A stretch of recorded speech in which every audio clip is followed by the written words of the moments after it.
Well, I hope to God that eventually we find out that maybe Caitlin Clark was asked to do this and maybe she said no. Because if that's not the case, then the WNBA and the Players Association, the WNBA PA, and the league, to be honest, continue to disrespect the far and away biggest draw that this women's hoops league's got that they've ever. Just picture this. You're the biggest name in the league, smashing records, packing out arenas, and still, you get sidelined like a rookie intern when it's time to roll out new merch. That's exactly what just happened to Caitlin Clark. The WNBA Players Union dropped their latest merch campaign. Well, guess who's front and center? Aya Wilson and Angel Reese, no Caitlin. Now the internet is exploding. Fans are calling it a snub, a statement, or straight-up sabotage. Is this a calculated power move by the league, a petty flex from the vets, or just a massive marketing fail dressed up in team colors? Either way, grab your popcorn, because this drama is hotter than front row seats at a Liberty game. Jealousy and sheer incompetence are going to be the three main reasons why the WNBA never reaches the popularity, never reaches the shine that they think they deserve. Stubbornness, incompetence, and jealousy are going to be the reasons why Caitlin Clark remains at the mountaintop and nobody else ends up even being close to joining her up there. And it's all the WNBA, the players, the executives, Kathy Engelbert. It is all their fault. They're far too jealous. They're far too stubborn. And from a business sense, they are all far too incompetent. What am I talking? They could have crowned Caitlin Clark on day one, given her the throne, the keys to the league, and a warehouse stacked with sold-out merch. But nope. Instead, the WNBA Players Union pulled off a move so blatant it might as well have come with a neon sign saying, "We'd rather burn the ship than let her captain it." They launched a brand new merch campaign, and somehow left out the biggest name and top seller the league has ever had. Fans didn't need a press release to get the message. This wasn't about branding. This was a petty play dressed up as team spirit, served cold with a smile. A new charter, the biggest ratings, viewership draw, attendance draw, the whole, if it's a draw, Caitlin Clark's bringing them in droves, and lined up to come in the door. I'm awaiting a record, some kind of a record rating for her return the other day against the Liberty. I'm awaiting for that viewership rating to come in for television. I got a question. If you were going to market a product and the WNBA was going to be officially involved in it, would Caitlin Clark not be the number one overall draft pick that you would have? Well, to the Players Association and the people involved with it, I guess not. And this is baffling to me. It's terrible business. It has failed. Let's set the record straight. Caitlin Clark didn't pass on this opportunity. She didn't ghost anyone. She wasn't off somewhere draining logo threes or signing baby gear. She simply never got the invite. Because let's be real, if she had been included in that merch launch, her collection would have vanished before most people even finished their morning coffee. Meanwhile, the others? Their stuff would have sat online like the last pack of weird gum at checkout, untouched and unbought. NBA Players Union chooses Angel Reese over Caitlin Clark in social media posts. Now, to be fair to Angel Reese, it wasn't just Angel Reese. It was everybody not named Caitlin Clark. It was everybody the old guard thinks is a star, not named Caitlin Clark. This is absolutely pathetic, absolutely embarrassing, and we are going to show you why momentarily. WNBA's Players Union chooses Angel Reese over Caitlin Clark in social media post originally appeared on Athlon Sports. Indiana Fever guard Caitlin Clark and Chicago Sky forward Angel Reese have not exactly had fortunate starts to the 2025 WNBA. That right there is the real issue. It's not that Caitlin Clark is stirring up drama. It's not that she's a rookie. It's that she's winning. She's the one whose jersey sells like the last drop of a sneaker collab. She's the reason seats are full, screens are lit, and ratings are breaking records. The visuals? Spotless. The money? Even better. But the emotions, that's where it all falls apart. Because when Caitlin's merch flies off the shelves while the rest gathers digital cobwebs, it's no longer about togetherness, it's about truth. And that's what they're really trying to hide. I'm just in shock. I'm in shock. So, You've got a lot of the biggest names in the entire WNBA here. You've got Aja, you've got Kelsey Plum, you've got Paige Beckers, you've got Angel Reese, you've got Fee, you've got Cameron Brink, you've got Sabrina. So you've got a lot of the bigger names, if not the biggest names. The biggest names in the entire WNBA right here. And who's not there? It's Caitlin Clark. And if you guys have not seen this right here, FM cases and the WNBPA. The WNBPA. So this is 3 days old. I got sent this email today. I actually, in fairness, I did see a tweet, not including the most popular player. This is how much they hate Kate. This is how much they hate Caitlin, misspelled. Instead of boosting the wave that could lift the entire league, they acted like it never hit. Genius, right? It's like throwing a birthday bash and forgetting the cake because you're worried it'll overshadow the napkins. Let's be real. No one shows up for the crust. Caitlin Clark is the flavor. And now the league wants to pretend flavor doesn't count, unless it checks the right political boxes. But this isn't about race, it's not about who can throw down in warm-ups, it's about what happens when greatness crashes through the front door without waiting for permission, when someone rewrites the rules with pure talent, relentless grind, and logo range precision. And the system has no clue whether to cheer or hit the panic button. Caitlin didn't sneak up on anyone. They saw her coming. They just didn't want her to arrive. And now that she's here, they're tripping over themselves trying to ignore it, without admitting she's flipping the script. Oh, what's the move? Apparently, it's quiet exclusion, wrapped in corporate PR and feared. Aya Wilson and Angel Reese got the spotlight. And sure, they're stars, they've got talent, charisma, loyal fans. But leaving Caitlin out? That wasn't an oversight. The exact abuse that they're giving Caitlin Clark right now to Sabrina Ionescu. Like, let's be real, you can look. If you read what some of these things have said about Sabrina Ionescu before Caitlin Clark walked in the league, but now they have the new bully victim.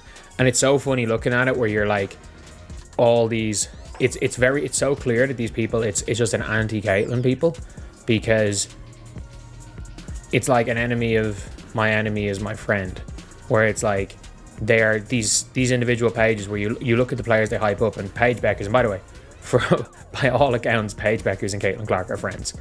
They'll have their profile's Angel Reese, and the players they're going to hype up is Paige Beckers because she's a rival to Caitlin Clark. And let's be real, that's an actual rivalry. Paige Beckers. Let's not kid ourselves.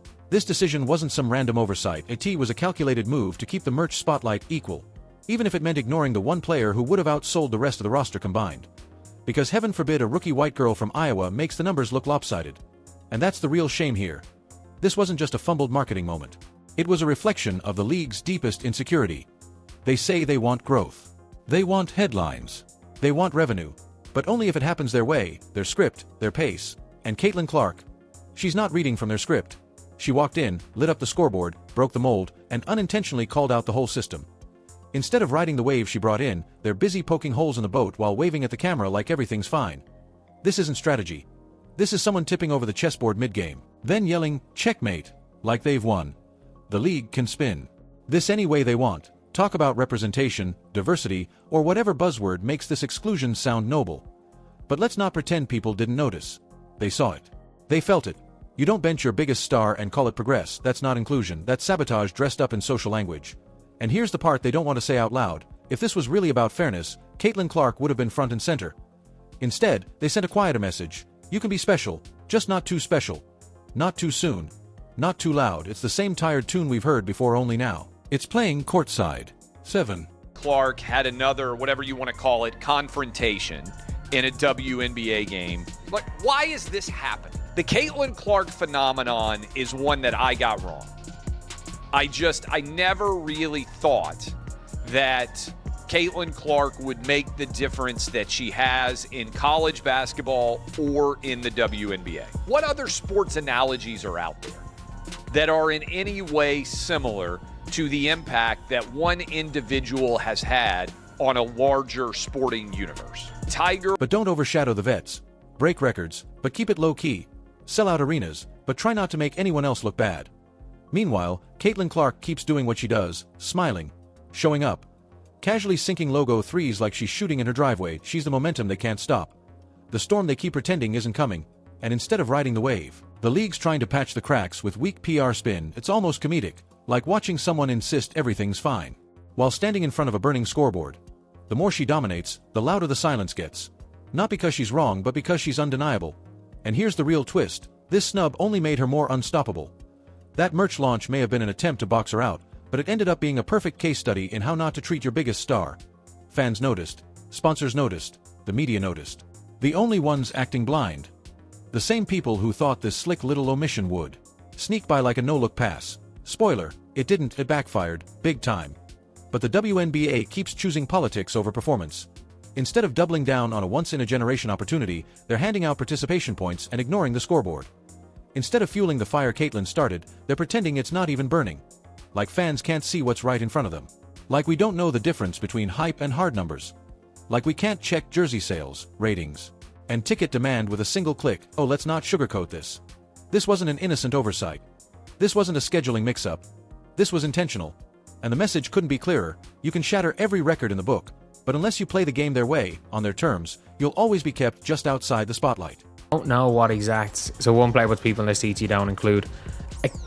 It genuinely seems like everybody going mad about this. So this only started happening around the last day. But at the end of the day, look, the WNBPA can do whatever they want, I guess. And if this case is with the WNBPA, as far as I'm aware, players' rights are not done separately. I think the WNBPA come to an agreement, can come to like mass agreements like what they did with NBA 2K. With this saying it was an agreement with the WNBPA, knowing how the negotiations work with NBA 2K, with the players' associations and stuff, and again, I could be very wrong with this, but I don't think this is something that'll be on an individual by individual basis. She didn't just break the mold. She threw it out and wrote her own script. And that's exactly why she's been sidelined from a campaign that should have had her face front and center. Because if she were included, the numbers wouldn't lie, and that truth would have bruised more than a few egos. Oh, instead, they pulled the plug, acted like her rise was some kind of fluke, like she stumbled into the league and accidentally picked up millions of fans along the way. But let's be real.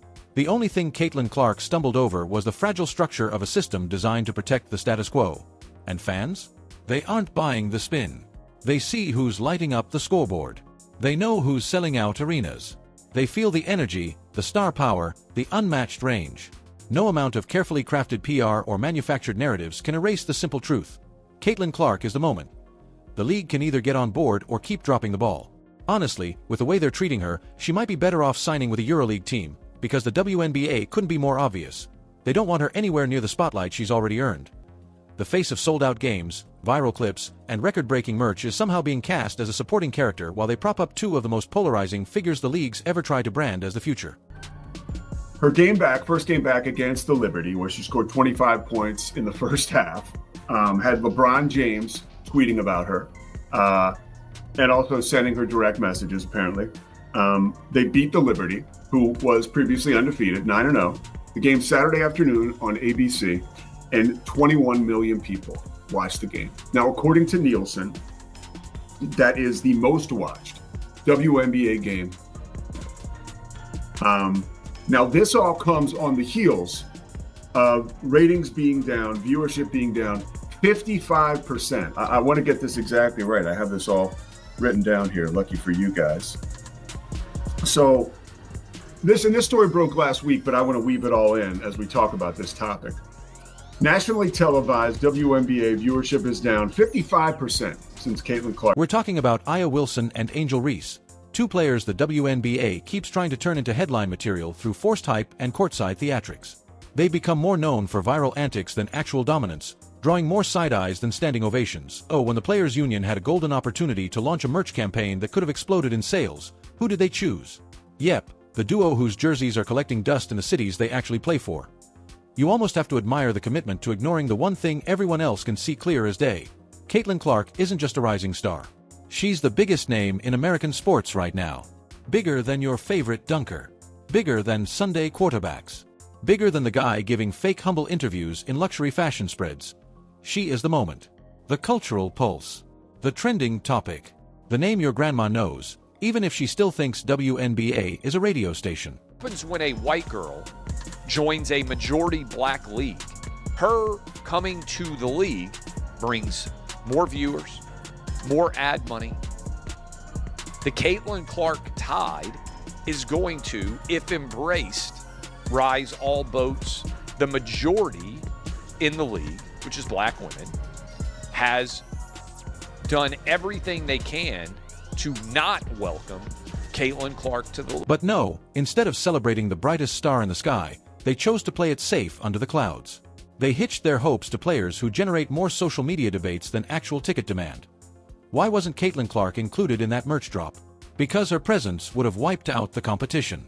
And that's not an opinion, it's basic math. Put Caitlin's name on a jersey next to anyone else's, and suddenly the rest starts looking like leftover clearance stock at a rainy flea market. So no, she wasn't left out because she said no. She was left out because her numbers are too big, her impact too real, and her popularity too threatening to ignore. It's kind of poetic, really, the WNBA tripping over itself just to prove a point no one asked for. They could ride this wave, plaster Caitlin's face on every ad, launch lunchboxes, posters, and primetime spots, and finally cash in on the momentum they've been chasing for years. But instead, pride over profit. Egos over expansion. Politics over pure success. They'd rather struggle for relevance than thrive with Caitlin in the spotlight. Let's be honest. This was never about fairness or inclusion. It was about cushioning fragile reputations from the harsh truth of merit. Because if Caitlin's merch outsold everyone 10-1, and it wouldn't just show how popular she is. It would expose just how stale the old system really is. And instead of admitting she is the future, they're pretending she's just a temporary flash, a moment, a highlight reel with a smile. Yeah, brilliant strategy. NBA guys, because they are allowing this to happen, the key to this whole thing was having the girls act professional and having the media do a cover for them. Well, what happens when the girls are coming out of script? What happens when the black people sitting courtside at the Atlanta Dream game, right? Don't see a problem with how hard Caitlin Clark is getting fouled and they yelling, "This is Atlanta. This is Atlanta. You ain't gonna come in here and do that." What happens when Angel Reese scores 2 points, right? 8 offensive rebounds on her own missed shot, 12 rebounds total. What's happening when the people decide? It would almost be funny if it wasn't so painfully obvious, like a 5-star restaurant hiding its best meal just to spare the feelings of the appetizers. Sure, Aya Wilson has game, and Angel Reese keeps her name in the headlines, even if it's not always for what happens on the court. But trying to manufacture mass appeal while sidelining the most beloved athlete in the country? That's not strategy. That's pure denial. Caitlin Clark didn't crash this party looking for attention. She earned it, with buckets, not branding deals. And yet the WNBA's marketing playbook seems to be, let's pretend average is exceptional and hope nobody notices the star in plain sight. Too late.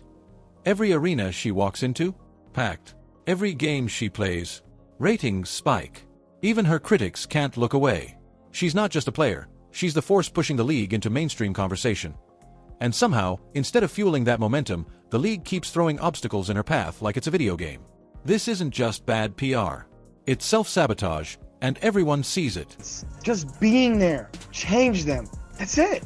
Like, you can sit here and come up with 1,000 different reasons for why. There's one why. That makes 2. One why. And it's Caitlin Clark. She is the why. She is the reason. She is the box office. She is the game changer. She is that woman. She is her. The irony couldn't be more glaring. For years, the WNBA shouted for attention, begging for bigger audiences, better coverage, and real respect. Now they finally have it. But because that spotlight is shining on a lethal shooter from Iowa, a generational talent who keeps her head down and lets her game speak, suddenly it's an issue. Now it's too much, too fast, and not the right image. If this league were run like a serious business, Caitlin Clark would already have a signature sneaker, her own merch line, and a 7-figure marketing push behind her. Instead, she's being cropped out of group campaigns like her success is a threat to the rest of the roster. Let's call this what it is. Not inclusion. Not fairness. Fear. Fear that the storyline they've spent years crafting is being rewritten by someone who didn't wait for their permission to dominate. But here's the twist. Leaving Caitlin out doesn't dim her star. It just exposes the league's insecurity louder than ever. The fans still buy tickets. The cameras still follow her every move. The media can't stop talking about her, because the numbers don't lie. And neither do sold-out arenas. And every time someone asks, why isn't Caitlin Clark front and center? The silence from the league gets more awkward than a locker room after a 40-point blowout. They're thinking. But it's like, listen, Caitlin Clark is a big pop for you guys. She's selling out stadiums. You guys are moving to different areas to play bigger stadiums so you can fit some more people. Why don't the WNBA players accept that, right? And then it puts a shine. Caitlin Clark, you could say, is just a catalyst, right? She's just a little stone that's shining She's brightly. Steph Curry in the WNBA. Right. It's time to look overseas, to a league where politics don't smother performance, where jerseys fly off shelves because of talent, not agendas, where the star of the show isn't treated like an awkward extra at her own premiere. Because let's be real, the WNBA is actively fumbling the greatest opportunity it's ever had. And the longer this charade continues, the more obvious it becomes. Caitlin Clark is the reason the merch is moving. She's why the headlines keep rolling in. She's the spark that's packing arenas with parents, kids, and fans who couldn't name a single WNBA starter 12 months ago. And if the respect isn't coming from within these walls, there's a global stage more than ready to roll out the red carpet, a place that knows what to do with a once-in-a-generation player. Because here's the truth, it's hard to sell a revolution when the face of it is being told to sit down and stay quiet.